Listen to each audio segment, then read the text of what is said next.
안녕하세요. 다정한 남걱정 다락방TV입니다. 오늘도 저의 다락을 찾아주셔서 감사드리고요. 사연 시작해보도록 하겠습니다.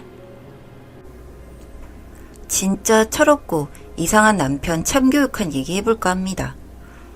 제 남편 좀 연애 때부터 좀 특이하고 약간 가부장적인 스타일이었습니다. 뭐 여자가 어쩌고 저쩌고 그런 말 달고 살았었죠. 그래서 도대체 왜 저런 사상이 정립되었나 궁금했습니다. 부모님을 만나봐도 두 분 다 정상적이시고 전혀 아버님한테 그런 느낌은 받지 못했거든요. 별로 상관없었습니다. 말은 그렇게 해도 제 눈치 보고 저한테 다 맞춰주는 사람이었기 때문에 나쁘지 않았어요. 그렇게 3년 연애 끝에 결혼하고 남들처럼 평범하게 살았습니다. 그런데 결혼하고 며칠 뒤에 저한테 뭐 고백할 게 있다고 하더니 뭐 일밍아웃 하려고 이러길래 일밍아웃이 뭔데 모르니 일땡 베스트래요. 뭐 사실 일땡에 그러더라고요. 이놈은 도대체 뭔가 싶었습니다. 하도 세간에서 말들이 많고 부정적으로 인식되어 있는 터라 저도 처음엔 그런 나쁜 거 왜 하냐고 뭐라 하니까 그냥 커뮤니티일 뿐이고 나는 그냥 재미있어서 본다. 그리고 일부의 몇몇이 나쁜 행동을 해서 그렇게 인식된 거지 그냥 뭐 보수 사이트라나요? 여튼 그러기에 뭐 작작해라 하고 넘겼습니다. 그런데 그날부터 뭐 제가 이해한다고 생각했는지 말투부터 이상해지더라고요. 자꾸 뭐 이기야 거리고 손 동그라미 하라고 시키고 처음엔 저도 재미있어서 해줬습니다. 진짜 미친놈 같더라고요. 그냥 그런 게 웃겨서 같이 웃고 그랬어요. 뭐 만화 같은 거 지옥의 땡반도 이런 거 저한테 보여주고 웃기지 하는데 보던데 진짜 웃기긴 웃기더라고요. 그래서 저도 장난쳤죠. 뭐 밥 먹어라 이기야 뭐 이러면서. 저는 그런 거 그냥 웃겨서 한 거고 남편도 그런 건 줄 알았습니다. 뭔지도 제대로 몰랐고요. 그런데 자꾸 그러면 그럴수록 더 심해지고 도를 넘는 것 같아서 밖에 나가서는 그런 짓 하지 말고 사이트 보는 것도 좀 자제하라고 시켰죠. 그런데 또 밖에서는 멀쩡해요.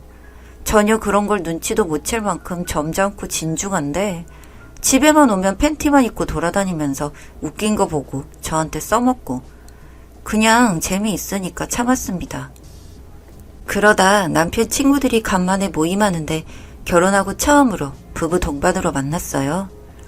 거기서 이 사람이 지 친구들하고는 원래 그러고 지냈는지 뭐 신나서 난리를 치더군요. 그냥 웃겨서 참았는데 같이 술 마시고 놀면서 저도 좀 많이 마셨나 봐요. 그런데 이놈이 자꾸 그렇게 마시다가 누구 따라간다? 뭐 이딴 소리를 하는 거예요, 갑자기. 순간 너무 열이 받더라고요. 돌아가신 분을 그렇게 비하하고 아무렇지도 않게 웃고 떠드는 모습에 갑자기 욱해서 바로 싸대기를 날렸어요. 작작 좀 하라고요. 순간 분위기 싸해지고 남편 당황해서 어버버거리고 친구들은 자리 피해주고요. 제가 밖에서 이러지 말라고 했지? 하니까 친구들인데 뭐 어떠냐고 난리치기에 친구건 뭐건 아내들이 뭐라고 생각하겠냐. 제발 적당히 좀 해라. 그리고 정도가 있지. 그냥 재밌고 이런 건 참아주겠는데 돌아가시면 그렇게 하지 말라고 하니 뭐 우물쭈물대더군요. 그렇게 분위기 싸해져서 자리 파해지고 저희는 2차도 안 가고 그냥 집으로 돌아왔습니다. 다음날 저도 친구들 앞에서 그런 건 좀 잘못된 것 같아서 미안하다고 사과하니 괜찮다고 하고 또 평소처럼 돌아갔죠. 며칠 뒤에 집에서 밥 차려 먹는데 제가 몸이 좀 안 좋아서 그냥 밑반찬 꺼내서 대충 차려줬어요. 그랬더니 뭐 무의식인지 아닌지는 모르겠는데 반찬이 이게 뭐노? 이래서 3일 아니다 뭐 이러는 거예요. 뭔 말인가 싶어서 그게 뭔 말인데? 하니 뭐 아무것도 아니라길래 또 뭔가 모를 열받음에 인터넷 검색을 해보니 뭐 3일에 한 번씩 패줘야 된다 여자는 뭐 이런 거더라고요. 진짜 너무 열받아서 다시 주방으로 나와서 패보라고 했어요. 앞으로 3일에 한 번씩 패라고 소리 지르고 난리치니 미안하다고 말이 헛나왔다고 하더라고요. 몸도 아파 죽겠는데 괜히 신경 건드리지 말라고 작작하라고 하고 방에 들어가 잤어요. 뭐 그 이후로는 일이 많았습니다. 진짜 제 앞에서만 있으면 그냥 미친놈처럼 이상한 용어 쏟아내고 재밌지 재밌지? 하고 이러는데 나중엔 지치더라고요. 진짜 이래가지고 애 아빠 돼서 살겠나 싶어서요. 임신 준비 중이었는데 임신도 하기 전에 그런 걱정이 앞섰죠. 하도 그러기에 제가 버릇 고쳐주려고 저도 막 그 말 썼어요. 뭐 친구들 모임 가서도 막 그러고 창피하라고 부부동반 모임 가서도 철판 깔고 막 그랬죠. 그런데 이놈은 창피하지도 않고 덩달아 난리를 치는 거예요. 친구 부부들은 왜 그러냐고 묻고 남편이 하도 그러기에 나도 중독돼서 한다고 하니 웃고요. 괜히 버릇 고치려다 땡땡 부부라는 수식어만 붙고 진짜 짜증났어요. 시댁에 가서 어머니한테 일러 바치고 제발 좀 못하게 하라고 해도 뭔지 이해 자체를 못하시니까 얘기가 안 되더라고요. 또 남편이 어머님 앞에서 장난치고 그래도 별 반응도 없으시고요. 답답했어요.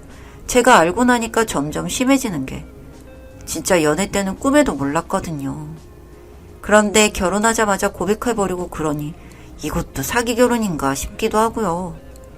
그래서 연애 때는 왜 말 안 하고 속였냐 하니까 속인 게 아니라 나의 정체성을 드러내지 않은 것뿐 뭐 이딴 개소리하고요. 참고 포기하고 살아야 하나 싶을 때 임신이 되었어요. 이제 애 아빠니까 제발 좀 그만하라고 했더니 자제하려고 노력한다고 했죠. 그리고 계속 저러면 애 크는데 별로 좋은 영향 줄 것 같지도 않았고요. 그래서 집에서 말투부터 좀 어떻게 해라고 엄청 닥달했죠. 그러니 처음엔 이해해준다더니 이제 와서 사소한 걸로 왜 그러냐고 싸운 적도 있어요. 애 태어나면 안 좋으니까 조금씩 고쳐가는 걸로 합의봤죠. 그러고 몇 개월 뒤에 배가 좀 불러서 누워서 TV 보는 시간이 많아졌습니다. 그날도 옆으로 누워서 TV 보고 있는데 사진을 찍더라고요. 왜 저러나 싶어서 왜 사진 찍냐 하니 생명을 잉태한 여자의 모습은 참 아름답다. 뭐 이딴 말 하기에 또 병 도졌구나 싶어서 그냥 무시했습니다. 그래도 남편이 좀 이상하긴 해도 저한테 잘하고 임신까지 하고 있으니 행복하다고 생각했습니다. 그런데 며칠 뒤에 남편 컴퓨터 하기에 과일 좀 깎아주려고 깎고 있었습니다. 그때 남편한테 전화가 왔어요. 지하 주차장에 이중주차를 한 것 같더라고요. 차 좀 빼달라고요. 사이드 푸는 거 깜빡해서 차도 안 움직여서 차 좀 빼준다고 내려갔죠.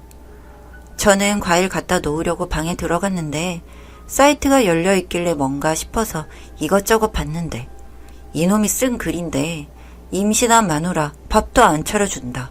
오늘 굶는다. 뭐 이러면서 제가 TV 볼 때 찍은 사진을 올려놨더라고요.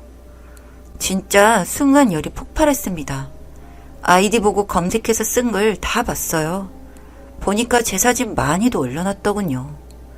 마누라 오늘은 어쩌고 저쩌고 하면서 밑에 댓글에 진짜 조롱하는 댓글도 엄청 많은데 진짜 보고 미칠 것 같았습니다.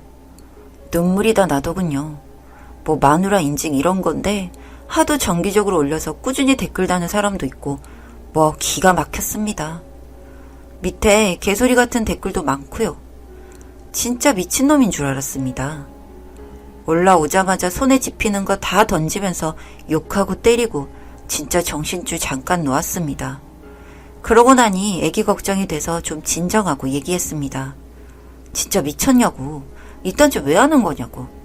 차라리 벗고 있는 걸 올리지 그랬냐면서 뭐라 하니 그냥 다들 하는 거라고. 뭐 야한 것도 아니고 SNS에 사진도 올리면서 얼굴도 가리고 올리는데 상관없지 않냐며 적반하장하기에 진짜 미친놈이 확실하다 생각하고 네 고소한다 그랬어요. 그랬더니 귓등으로도 안 듣더군요. 미안하던 소리도 안 하고요. 제가 던진 거에 얼굴 맞고 기분 나빠했거든요. 다음날 진짜 증거 갖고 고소하러 갔습니다. 동의 없이 촬영한 거 몰카범죄로 고소했어요. 소장 접수되고 남편한테 연락 간 것 같았습니다. 바로 저한테 전화해서 뭐 하는 거냐고 난리치기에 고소한다고 했잖아 하고 끊었습니다. 그날 저녁에 퇴근해서 오더니 왜 이러냐고 범죄자 만들 거냐고 우리 애기 어떻게 키우려고 그러냐, 직장 못 다니면. 뭐 그러기에 이혼하자고 했습니다. 이혼하고 나 혼자 키울 테니까 콩밥이나 먹으라고요. 그딴 파렴치한 짓 하고 어떻게 사과도 한마디 안 하고 반성도 안 하냐고 했더니 그제서야 진짜 미안하다고 설설 기더라고요. 저는 강력하게 나갔습니다. 조사받고 콩밥 먹어라. 어차피 이거 이혼 사유도 되는 것 같으니까 넌 나한테 위자료도 뺏기고 콩밥도 먹어야 된다면서 계속 겁주니까 진짜 아이디 삭제하고 다신 안 한다고 빌더라고요. 정말이냐 하니 알겠다. 그럼 공증 쓰자고 해서 각서 썼어요. 고소 치하해주는 대신에 다신 그런 커뮤니티 안 하고 이런 나쁘고 이상한 짓 안 하기로요. 그리고 공증까지 받았습니다. 그렇게 고소 치하해주려고 했는데 성범죄는 고소 치하하고 합의해도 처벌은 있더군요. 그것까진 몰랐는데. 여튼 그래서 기소유예 처분은 받았습니다. 뭐 좀 미안하긴 한데 남편 한 짓 생각하면 지금도 치 떨립니다. 앞으로 안 그러기로 했으니 이제 잘 하겠죠. 그거 안 하면 무슨 재미로 살래 물어보니 다른 건전한 쪽으로 찾아봐야지 뭐 이러던데 또 슬슬 무섭습니다. 애 태어나고도 저렇게 철없으면 안 될 텐데요. 무한 교육이 필요할 것 같네요. 여튼 제대로 참교육시켜서 식겁을 치게 만들었으니 한번 믿어보려고요. 읽어주셔서 감사합니다.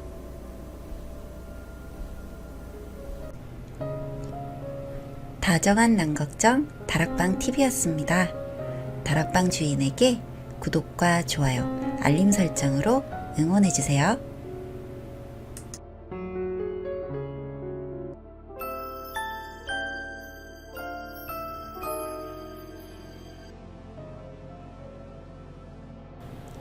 안녕하세요. 다정한 남걱정 다락방TV입니다. 오늘도 저의 다락을 찾아주셔서 감사드리고요. 사연 시작해보도록 하겠습니다. 안녕하세요. 저는 소위 좀 논다는 신랑과 만나서 결혼을 했습니다. 어려서 그랬는지 이상한 포인트에서 멋져 보였어요. 여기에 그 당시에 제가 타지 생활로 한참 외로움을 많이 느끼던 시기라서 잘 모르는 사람인 신랑에게도 쉽게 마음을 열었고 속도 위반으로 결혼까지 하게 되었습니다. 타지 생활 중에 속도 위반이기도 했고 부모님께서 신랑의 첫인상을 좋지 않다고 하면서 결혼을 반대하기도 했지만 제가 아이를 포기하지 않자 부모님께서도 결국 결혼을 허락해 주셨습니다. 말이 결혼 허락이지 예식장에 와서 앉아있기만 하겠다고 하셔서 결혼 후 저희 둘 자취방을 정리하고 작은 전셋집에 들어가서 생활을 시작했고 결혼 준비에 출산 준비까지 하다 보니 결혼 후 거의 출산을 바로 한 것 같아요. 저희 신랑은 부모님이 안 계셔서 정말 조촐하게 살았습니다. 저는 직장을 다니다 출산 때문에 휴직 중인 상태였고 신랑은 직장 생활을 하면서 주말에는 친구들과 축구를 하러 다니는 그런 생활을 하고 있었습니다. 신랑이 조금 날리는 성격이 있었기 때문에 주변 친구들이랑 술을 자주 먹기도 했고 흔치는 않았지만 가끔씩 싸우고 오는 날도 있었어요.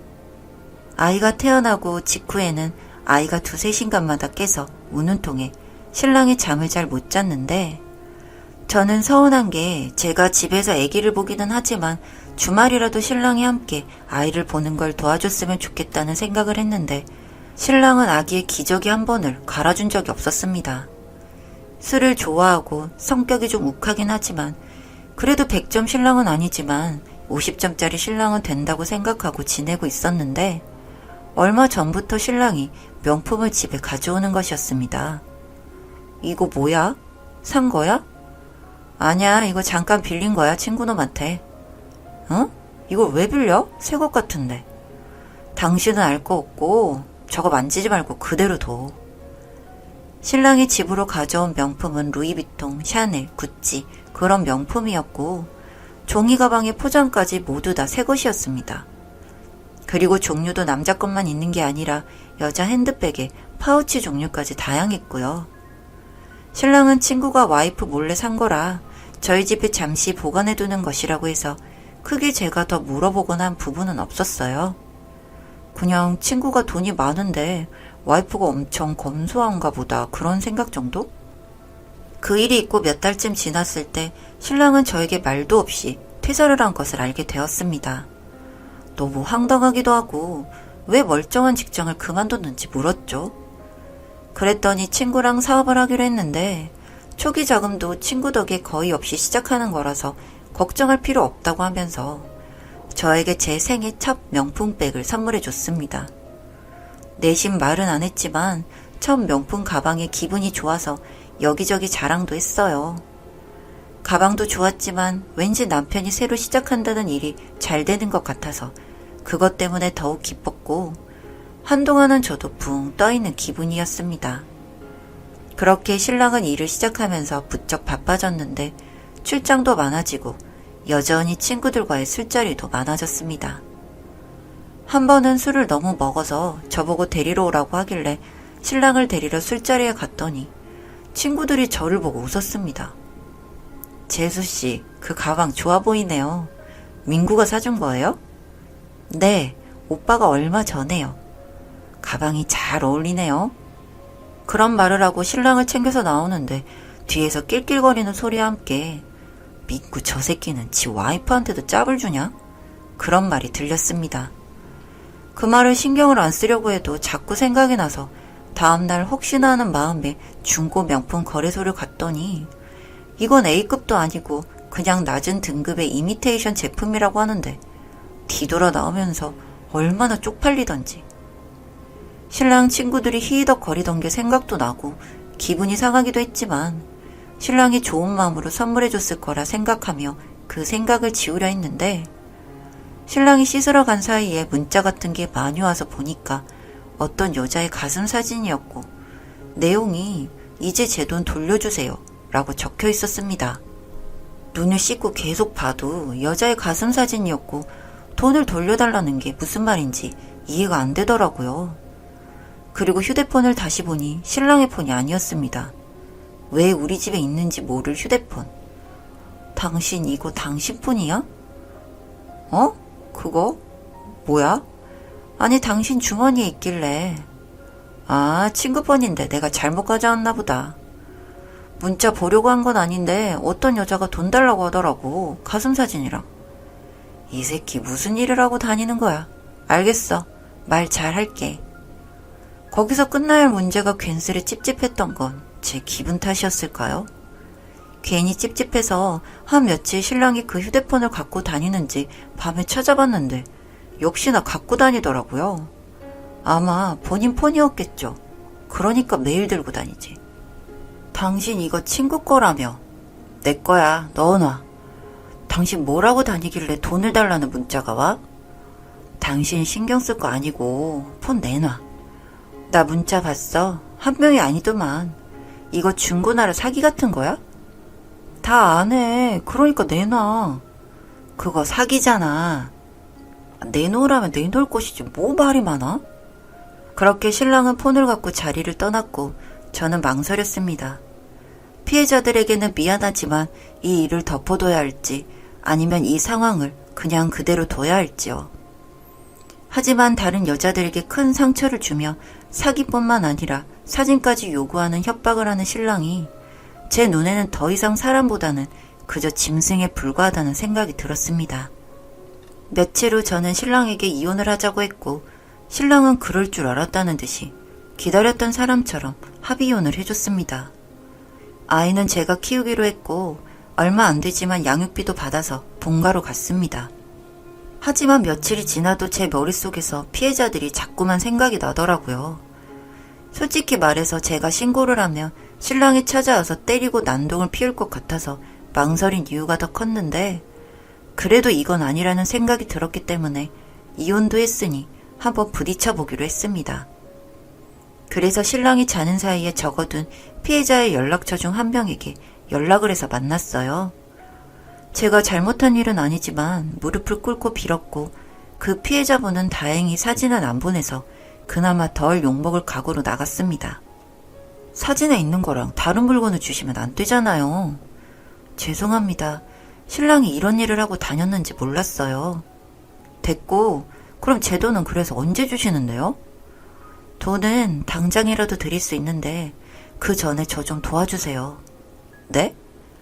신랑이 사기를 치는 것 같은데 혹시 신고 좀 해주실 수 있나요?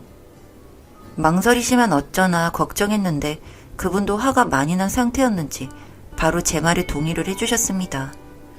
그렇게 여성분의 도움으로 신랑을 신고했어요.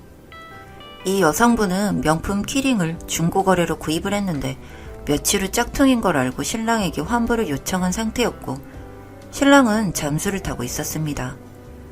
이 문제로 경찰에 신고를 했었지만 아무래도 인터넷 사기 같은 경우 금액이 미비하거나 개인이 요청을 할 때에는 경찰들도 반응이 소극적이라서 이 여성분도 거의 반쯤 포기를 하고 있었다고 하더라고요.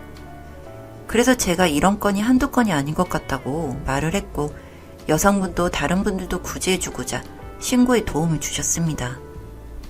신랑을 사기죄로 잡고 보니 신랑은 명품 가방을 실제로 구매하거나 인터넷에 리뷰로 올려둔 사진을 캡처해서 중고나라에 올려서 판매를 한 후 본인들이 이미테이션 가방을 구매한 걸 배송하거나 직거래하는 방식을 사용해서 돈을 챙긴 것이었습니다. 그 중에서 드물게 가방을 한 개가 아니라 여러 개를 구매하는 사람들이 있었는데 그런 사람들은 중고 명품 가방이 작게는 100만 원에서 비싸게는 500만 원까지 하니까 피해 금액이 1000만 원이 넘는 사람도 있었고 그런 사람들에게 돈을 돌려줄 테니 가슴 사진을 보여달라 뭐 그런 협박도 했었나 봐요. 사진을 안 보낸 분들은 그나마 명품 지갑과 같은 비교적 소액 사기였고 돈이 클수록 협박하는 범위도 커졌던 거죠. 이 이야기를 듣고 나니 어찌나 신랑이라는 사람이 더럽던지. 지금 재판을 진행 중인데 대포폰을 사용하거나 피해자들에게 사진을 요구하는 등의 행위 등으로 죄질이 고약하다는 점에서 형량은 제법 나올 거라고 하더라고요. 그리고 신고 후 알게 된 부분이지만 신랑은 이미 전에도 사기 전과가 있었습니다. 저는 그런 신랑이 전과자인 줄도 모르고 부부 생활을 했었고 같이 사업을 한다는 사람도 출소한 지 얼마 안 된 사람이었고요. 잦은 거짓말, 친구들과의 싸움, 폭언, 폭행. 역시 사람은 고쳐 쓰는 게 아니라는 걸 다시금 알게 되었고 알고 나서 바로 이혼한 게 정말 제 인생에서 가장 잘한 일이 아니었나 생각이 듭니다. 그리고 제가 저 혼자 편하자고 이 일을 덮었다면 어떻게 되었을까? 계속해서 나왔을 피해자들을 제가 막았다는 생각을 하니 또 한 번 잘했다는 생각을 했고요. 전 앞으로는 정말 정신 똑바로 차리고 살아가려고 합니다.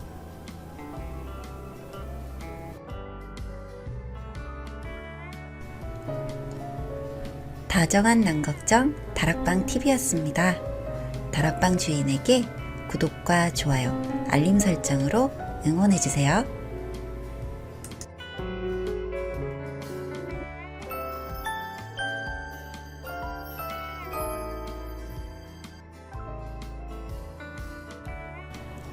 안녕하세요. 다정한 남걱정 다락방TV입니다. 오늘도 저의 다락을 찾아주셔서 감사드리고요. 사연 시작해보도록 하겠습니다. 안녕하세요. 저는 8살짜리 딸과 남편과 살아가고 있는 36살 여자예요. 정말 가정적이던 저희 남편이 언젠가부터 조금씩 수상하더라고요. 자꾸 집에도 늦게 오고 연락도 잘 되지 않는 남편. 아직 애가 어려서 자주 아빠가 보고 싶다면서 집에서도 남편한테 연락을 하는데 워낙에 가정적이었던 남편인데 전혀 연락을 받지 않는 남편. 처음에는 그저 회사 일이 많이 바빠서 그런 거겠지 하고 생각했습니다. 남편은 중소회사 사장으로 일하고 있어서 아무래도 혼자서 처리해야 하는 일도 많아서 야근이 잦았는데 이런 이유로 그저 남편이 바빠서 그런 거라고 생각했어요. 하지만 야근이 너무 잦고 갈수록 집에도 제대로 들어오는 날이 적어지는 남편. 저는 이상하게도 남편이 너무 의심이 되었습니다. 핸드폰도 어디에 숨긴 건지 핸드폰을 보고 의심을 풀 수도 없고 너무 답답한 마음에 저는 남편이 야근을 한다며 너무 늦었던 날 혹시나 하는 이상한 마음이 들어서 남편의 회사를 찾아갔습니다. 어두운 복도를 걸어가고 있는데 남편의 사무실 쪽에서 들려오는 이상한 소리. 그 소리를 듣자마자 휘가 거꾸로 솟는 느낌이었습니다. 굳이 가서 보지 않아도 남편이 무엇을 하고 있는 상태인지 알 수 있었어요. 남편의 사무실 문을 여는 순간 그곳엔 남편과 남편의 비서가 함께 있었습니다. 그 소리를 내가면서 말이죠. 그런데 여기서 정말 충격적인 게 무엇인 줄 아시나요? 그 비서가 바로 남자라는 사실이었습니다. 사실 그동안에도 남자가 비서였기 때문에 전 자잘한 걱정들을 하지 않을 수 있었습니다. 회사 일을 하면서 만나는 사람들이나 여자들이 많았지만 그래도 그 비서 덕분에 마음을 놓을 수가 있었어요. 그 남자 비서는 역시 결혼해서 와이프도 있고 자식도 있는 사람이었고 사모님 하면서 사장님께서 최근에 일이 많이 바쁘다 보니 회사나 회사 근처 직원 숙소에서 지내시는 일이 많아 걱정되시는 건 알겠지만 그만큼 일이 많아 그런 거라며 안심하라던 비서 팀장이었으니까요. 그런데 그랬던 사람이 이렇게 제 뒤통수를 치다니 너무 어이가 없었습니다. 게다가 저는 성소수자에 대한 편견이 없지만 절 두고 이런 불륜을 저지르다니. 차라리 여자와 불륜을 저질렀으면 덜 속상할 텐데 남자와 불륜을 저지르다니. 저는 여자로서의 매력이 없는 건가? 아니면 그동안 사실은 원래 이쪽 성향이었는데 저와 아이를 상대로 사기를 친 건가 하고 너무 기분이 나빴습니다. 그렇게 해명하려 하는 남편과 비서팀장을 등진 채 회사를 울면서 빠져나왔어요. 나는 여자로서, 아내로서 저 사람에게 무슨 존재인가? 그리고 우리 아이는 우리 사랑에서 나온 아이가 아닌가? 나 혼자만 저 사람을 사랑하는 건가? 하고 정말 분하고 당장이라도 이혼을 하고 싶었지만 아직 너무 어린 우리 아이. 최대한 제 가정을 어떻게든 지켜야겠다는 생각이 들었습니다. 저는 일단 혹시 시댁에서는 남편이 남자를 좋아한다는 사실을 아는데 숨긴 게 아닐까 해서 시댁 측에 연락을 드렸습니다. 한번 이쪽으로 생각이 꽂히니 그동안 시댁에서 보여줬던 가끔씩은 이상했던 눈초리나 저와 남편을 보는 눈빛 등이 생각이 나면서 뭔가 깨름칙했거든요. 그래서 바로 저는 물어보는 것이 좋겠다 판단해서 연락을 한 것이었습니다. 남편이 남자를 좋아하는 것 같고 남편 사무실에서 남자 비서팀장과 함께 있는 모습을 보았는데 어떻게 생각하시는지 말이죠. 이 정도면 정말 몰랐던 분들의 경우 말도 안 되는 소리 하지 말라던가 무슨 소리냐고 물어보는 게 정상의 반응이라고 생각했는데 시댁의 반응은 그야말로 철면피였습니다. 어차피 처음부터 선을 통해서 하게 된 결혼이고 남편이 저를 정말로 사랑하는 줄 알았냐고. 그저 서로의 부모님이 마음에 들고 서로도 크게 반감이 없길래 시킨 결혼인데 선을 통한 결혼이 정말 사랑으로 맺어진 결혼인 줄 알았냐고 하시는 시부모님. 참 어찌나 황당하던지요. 그러니까 이 사람들은 남편이 그쪽 성향이란 것을 알고 있었는데 저와 결혼을 시킨 거라는 거잖아요. 아무리 선을 봐서 한 결혼이라 저 사람이 저를 온전히 사랑하지 않을 순 있지만 저는 그동안 살아온 세월에 있어서 저 사람을 사랑하게 되었고 저 사람의 아이도 낳아줬고 사랑으로 우리 가정을 보살폈는데 그 모든 걸 부정하는 것인지. 그렇게 엄마로서, 아내로서, 그리고 누군가의 며느리로서 정말 최선을 다했는데 제가 지금까지 한 결혼은 사기 결혼인가 싶기도 하고 그저 눈에서는 하염없이 한과 열분이 찬 눈물만이 흘렀습니다. 시댁과의 연락을 끝내고 오니 어느새 딸이 학원에서 집에 돌아올 시간이 되었고 엄마는 항상 강해야 한다는 생각이 아무 일도 없었다는 듯이 딸을 맞았지만 마음 깊은 속에서는 이 아이에게 어떻게 진실을 말하지? 어린아이가 갖게 될 상처는 어떻게 하지? 하고 날카로운 가시로 심장을 쿡쿡 쑤시는 듯이 아프고 무거웠습니다. 8살 어린 나이, 이제 슬슬 성에 대한 가치관과 생각이 잡혀나갈 아이. 제가 진실을 말해준다면 아이의 성적 가치관 등에도 부정적인 영향이 잡히는 것은 아닐지 하고 걱정이 되었습니다. 무슨 날인지 다음날 집에 생각보다 일찍 들어온 남편. 저는 아이를 일찍 재우고 남편을 설득해서 집 밖 음식점으로 남편을 끌고 나왔습니다. 다짜고짜 무슨 일인데 밤에 이렇게 끌고 나오냐고 묻는 남편을 보면서 정말 어찌나 어이가 없었던지요.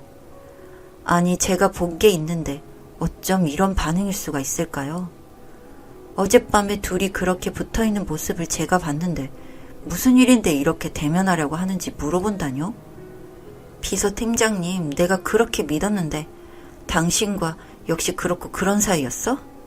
아무리 당신과 내가 선으로 결혼한 사이라지만 우리 사이에 예쁜 딸도 있고 혼자 심심해할까봐 우리 둘째 계획도 세운 거는 사랑해서 그런 게 아니었어? 아니, 혹시 나를 완전히 사랑하지 않는다고 해도 우리 사이의 오랜 세월 속에서 생긴 정이라는 이름의 사랑이라도 없었던 거야? 나는 당신에게 아내로서 그리고 아이 엄마로서 무슨 존재였어? 그리고 여자랑 바람을 피워도 내가 속상할 텐데 남자와 바람? 나는 당신에게 아예 여자로서도 보이지 않은 거야? 말하면서 몸이 너무 부르르 떨리고 입술도 너무 떨리고 남편한테 이렇게 따지는 말만 하는데도 자꾸만 그때 본 상황이 생각나서 제 눈앞의 세상이 다 무너지는 기분이었습니다. 정적인 표정으로 제 말을 듣고만 있더니 남편이 이야기를 시작하더군요. 그래, 나 남자 좋아해. 내가 너 같은 거 제대로 사랑했을 것 같아. 처음에는 그래도 너란 여자랑 애도 갖고 살아야 하니까 최대한 정붙이려고 노력했지. 여자로 보인 적도 있었어. 그냥 사람으로 보였던 너인데 네가 이렇게 이뻤나 싶었던 적도 있었지. 그래서 너와 아이도 낳고 살았는데 사람 본성이라는 게 어쩔 수가 없더라. 네가 여자로 보이기도 했지만 결국은 나는 다시 남자가 좋더라. 너를 더 사랑하지 않아서, 그리고 네가 더 여자로 보이지 않아서 미안하다. 그리고 내가 집에 잘 들어오지 않아도 아이에게 많이 관심을 주지 않아도 그저 처음부터 내가 네 곁에 없었던 것처럼 생각하고 나를 잊고 지냈으면 좋겠다. 남편으로서 그리고 애 아빠로서의 역할은 해줄게. 하지만 날 자유롭게 놨으면 좋겠다. 같이 애 낳고 키워가는 곳으로서 충분히 가장 역할을 하는 것 같으니까. 남편의 말을 듣고 정말 세상이 다 무너지는 기분이었습니다. 나는 그동안 내 망상 속에 화원해서 살아온 여자였던 건지, 그리고 불쌍한 우리 딸은 어떨 것인지. 그래도 음식점에 왔으니 남편과 같이 먹으려고 시킨 음식이 나왔는데 제대로 쳐다보기도 싫더라고요. 그래도 음식 나왔으니 조금 들라고 하는 남편. 무슨 맛인지도 제대로 모른 채 그저 입에 음식을 쑤셔 넣었습니다. 화는 나지만 음식 먹어서 힘내고 앞으로 이 인간 면상 계속 보면서 싸워 나가야지 라는 생각이 들어서 화가 너무 나서 음식이 꼴도 보기 싫었지만 억지로 입에 음식을 밀어 넣었습니다. 계속해서 불편한 대화들이 이어졌고 집에 와서 저를 향한 남편의 화가 섞인 농락은 계속되었습니다. 조금 오래됐으니까 충분히 눈치챘을 것 같은데 이제 와서 왜 이러는 거야? 잠이라도 같이 자줘? 외로우신가? 외로우면 너도 같이 바람 피던가. 그럼 쌍방과실로서 서로 죄 없네.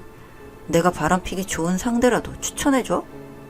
그래도 아까는 저를 사랑했고 여자로 본 적도 있었지만 결국 본성이 그렇다는 말에 사람 본성은 어쩔 수 없는 거구나 하고 내가 스스로 마음을 접어야지 하고 생각했습니다. 그리고 저 사람도 나름의 사연이 있는 사람이구나 생각했는데 남편의 말에서 흘러나온 말은 정말 사탄의 말이 아닐 수 없었습니다. 정말 화가 머리 끝까지 난 저는 화를 참지 못하고 제 옆에 있던 결혼사진이 담긴 액자를 남편을 향해서 날려버렸습니다. 부서지는 유리소리, 들리는 남편의 비명소리, 남편의 몸에 유리 조각이 스쳐서 피가 나는 남편의 몸. 분명 끔찍한 상황인데 그것을 보면서 전혀 놀랍지도 않고 다쳐서 불쌍하다는 생각도 들지 않더군요. 그저 남편을 보면서 보이지 않을 만큼 낮게 웃어줬습니다. 이상하게 웃음이 나려고 하더라고요. 저보고 미친 여자라면서 뭐하는 짓이냐는 남편을 차갑게 쳐다보면서 방바닥에 떨어진 유리 조각을 아랑곳하지 않고 방으로 들어갔습니다. 뭐 아프고 이런 감각조차도 못 느끼겠더라고요. 그런 저를 보더니 놀랐는지 미친 여자냐면서 뛰어나와서 제 머리카락을 잡아 뒤로 잡아 끄는 남편. 뒤로 잡아 끌리면서 왜 항상 가해자들은 본인의 잘못을 제대로 모르고 피해자한테만 계속 이러는 건가 하고 생각이 들면서 화가 나 돌아버릴 것 같더군요. 네가 이렇게 사이코처럼 행동하고 내 마음도 제대로 모른 채 정말 그대로 매력 없는 아줌마가 되어버렸으니 내가 다시 남자를 사랑하게 되는 거 아니냐 등등. 그러면서 얼마나 외로움 그러냐는 말을 하며 저를 만지면서 희롱하는 남편. 저도 눈이 돌아가서 침대 서랍장에서 펜을 꺼내서 그대로 남편 가슴팍에 꽂으려 했는데 그 찰나 그걸 뺏어든 남편이 죽고 싶지 않으면 그만 나대. 가만히 있어. 라고 하더군요. 그렇게 한바탕 난리를 치고 나니 혼이 나갈 것 같았습니다. 그리고 그날 저는 몸에 이상함을 느꼈습니다. 첫째 아이 때와 비슷한 몸의 증상들. 혹시나 스트레스 때문인가 했지만 놀랍게도 저에게 아기가 찾아온 것이었습니다. 하루라도 빨리 저 인간과 헤어지고 싶은데 이게 무슨 짓인가 싶었고 미안하지만 아이가 소름 끼치기 싫었습니다. 그래서 전 아무도 모르게 아이를 보내야만 했습니다. 물론 미안한 마음도 있었지만 너무 불행해질 아이였고 그걸 옆에서 제가 볼 자신도 없었습니다.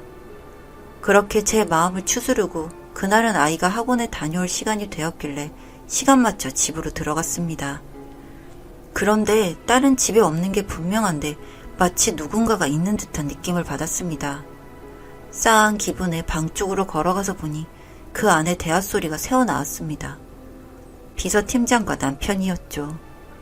이 둘은 정말 다정한 연인, 아니 부부처럼 서로 시간을 나누고 있었고 그런 두 사람을 보는 순간 정말 온몸에 피가 다 빠져나가는 기분이었습니다.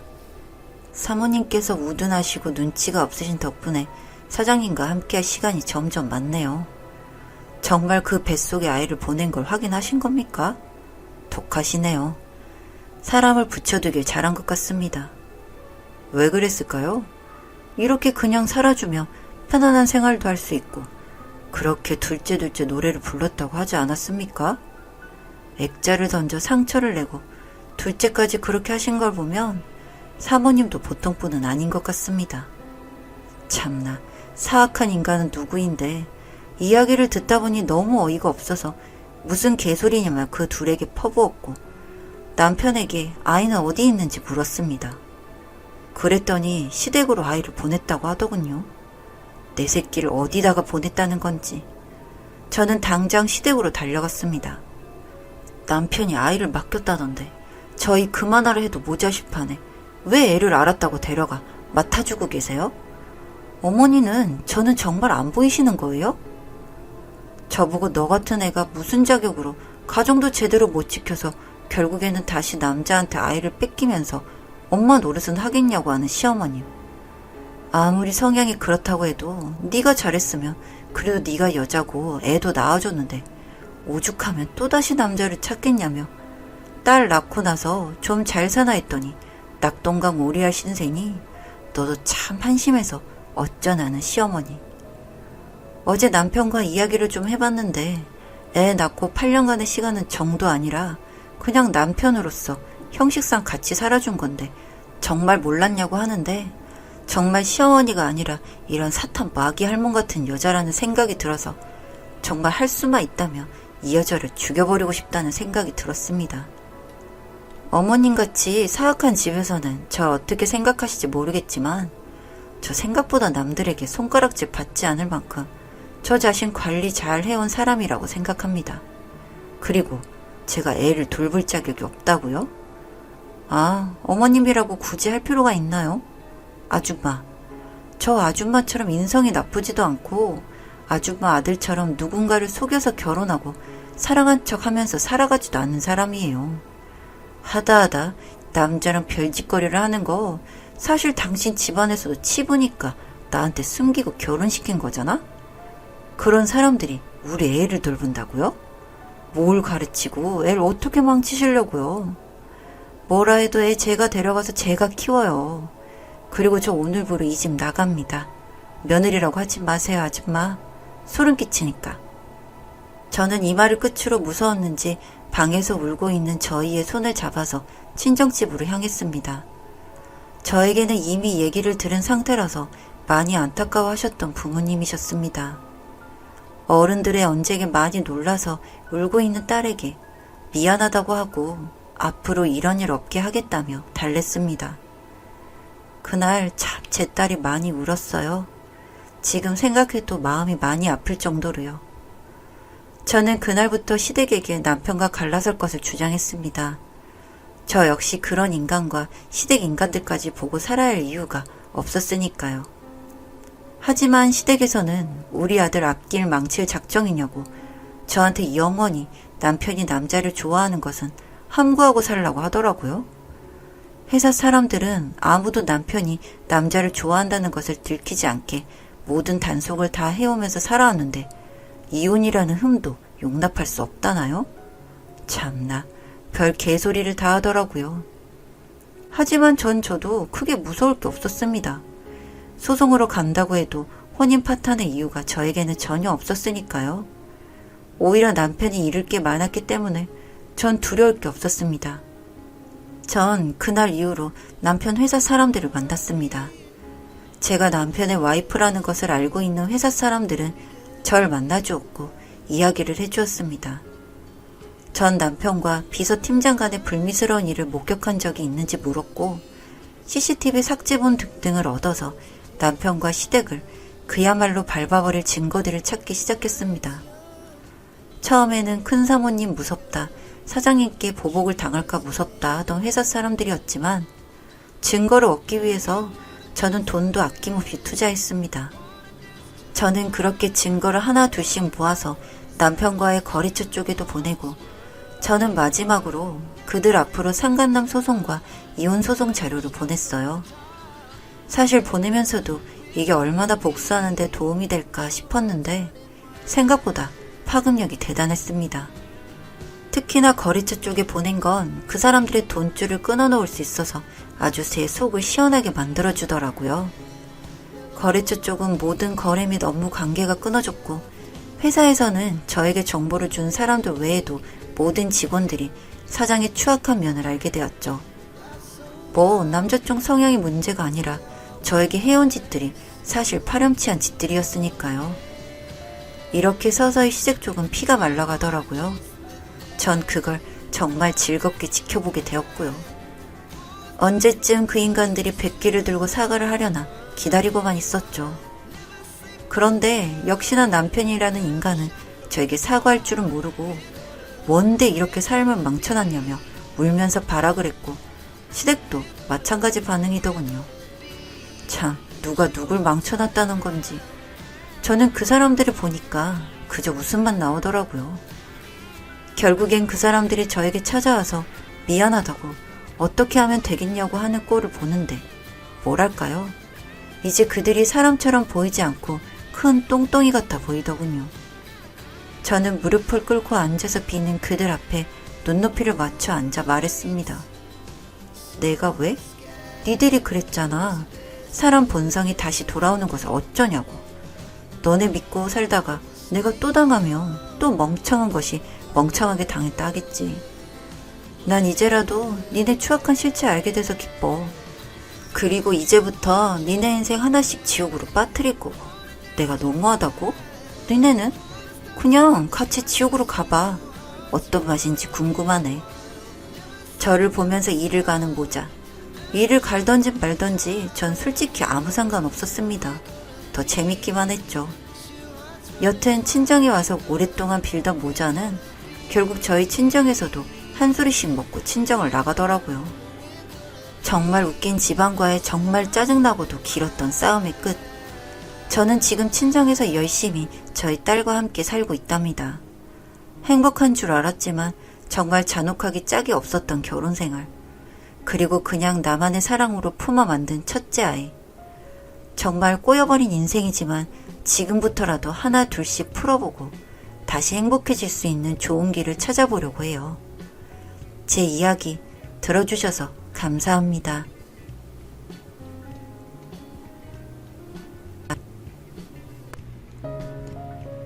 다정한 남걱정 다락방TV였습니다. 다락방 주인에게 구독과 좋아요, 알림 설정으로 응원해주세요.